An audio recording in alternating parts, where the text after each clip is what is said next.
ನಮಸ್ಕಾರ ಸ್ನೇಹಿತರೆ, ನಮ್ಮದು ಶ್ರೀ ಸಪ್ತಗಿರಿ ಮನೆಮದ್ದು ಚಾನಲ್ ಇದೆ. ಅದರ ಮುಖಾಂತರ ಅನೇಕ ರೀತಿಯ ಎಪಿಸೋಡನ್ನು ಕೊಡ್ತಾಯಿದ್ದೀವಿ.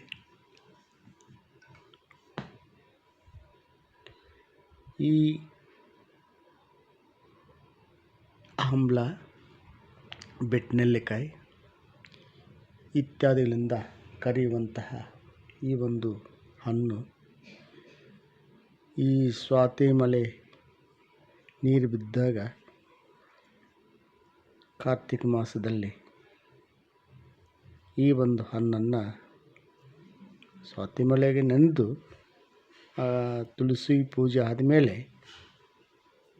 ತದನಂತರ ಇದು ಪ್ರತಿಯೊಬ್ಬರೂ 1-2-3 ತಿಂಗಳು ಚೆನ್ನಾಗಿ ಸೇವನೆ ಮಾಡಬೇಕು. ಕಾರಣ ಒಬ್ಬರಿಗೆ 1 ಅಥವಾ 2 ಹಣ್ಣನ್ನು ಸೇಕರಿಸಿಕೊಂಡು ಜ್ಯೂಸ್ ಅಥವಾ ಯಾವುದೋ ಮುಖಾಂತರ ಹೊಟ್ಟೆಗೆ ಸೇರಿಸಬೇಕು. ಇದರಿಂದ ನ್ಯಾಚುರಲ್ ವಿಟಮಿನ್ ಸಿ ಇದು ರೋಗ ನಿರೋಧಕ ಶಕ್ತಿಯನ್ನು ಹೆಚ್ಚಿಸುವ ಶಕ್ತಿ ಇದಕ್ಕಿದೆ.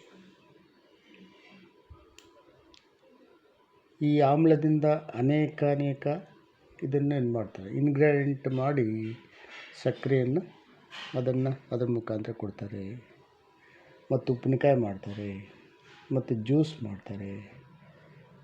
ಇದರಿಂದ ಈ ಸೇವನೆಯಿಂದ ಅನೇಕ ರೀತಿಯ ಲಾಭಗಳು ಜಾಸ್ತಿ ಇದೆ. ಮೊದಲನೇದಾಗಿ ಜೀರ್ಣಶಕ್ತಿ, ಮಲಬದ್ಧತೆ. ಮೂರನೇದಾಗಿ ಕಣ್ಣುಗಳು ಒಳ್ಳೆಯದು. 4ನೇದಾಗಿ ಶ್ವಾಸಕೋಶ. 5ನೇದಾಗಿ ಹೃದಯಕ್ಕೆ. ಅಂದರೆ ಸರ್ವ ರೋಗಕ್ಕೂ ಈ ಒಂದು ಆಮ್ಲ ದಿವ್ಯ ಔಷಧಿ ಆಗಿರ್ತದೆ. ಕಾರಣ ನಮ್ಮ ದೇಹವನ್ನು ರೋಗ ನಿರೋಧಕ ಶಕ್ತಿ ಹೆಚ್ಚಿಸಿ ನಮಗೆ ಯಾವುದೇ ಕಾಯಿಲೆ ಬರದಂತೆ ತಡೆಗಟ್ಟುತ್ತೆ.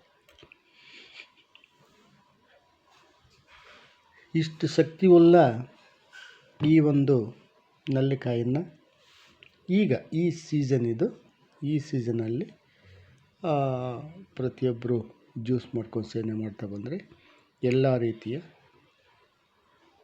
ಅಂಶಗಳು ಲಭ್ಯವಾಗುತ್ತೆ. ಅವಯವಗಳು, ನಮ್ಮ ಒಳಗಡೆ ಇರುವಂಥ ಅವಯವಗಳು ಆಕ್ಟಿವೇಟ್ ಆಗ್ತವೆ. ಹಾಗೆ ನಮ್ಮ ದೇಹವನ್ನು ತಂಪು ಮಾಡುತ್ತೆ. ವಾತ ಪಿತ್ತ ಕಫ ಅಂತೀವಲ್ಲ, ಅದರಲ್ಲೂ ಸಹ ಇದು ವಾತಕ್ಕೆ ಸಂಬಂಧಪಟ್ಟಿದ್ದು. ಮತ್ತು ಶ್ವಾಸಕೋಶಕ್ಕೆಲ್ಲ ಸರ್ವರೋಗ ಅಂತ ಮುಗಿದೋಯ್ತು. ಎಲ್ಲ ರೀತಿಯಲ್ಲೂ ಇದು ನಮಗೆ ಒಳ್ಳೆಯ ಮಾಡೋ ಶಕ್ತಿ ಈ ಒಂದು ಆಮ್ಲಕ್ಕಿದೆ. ಈ ಆಮ್ಲವನ್ನು ಪ್ರತಿಯೊಬ್ಬರು ಸೇವನೆ ಮಾಡ್ತಾ ಬರಬೇಕು. ಮುಂದಿನ ಎಪಿಸೋಡಲ್ಲಿ ಇನ್ನೂ ಕೂಲಂಕಷವಾಗಿ ತಿಳ್ಕೊಳ್ಳೋಣ.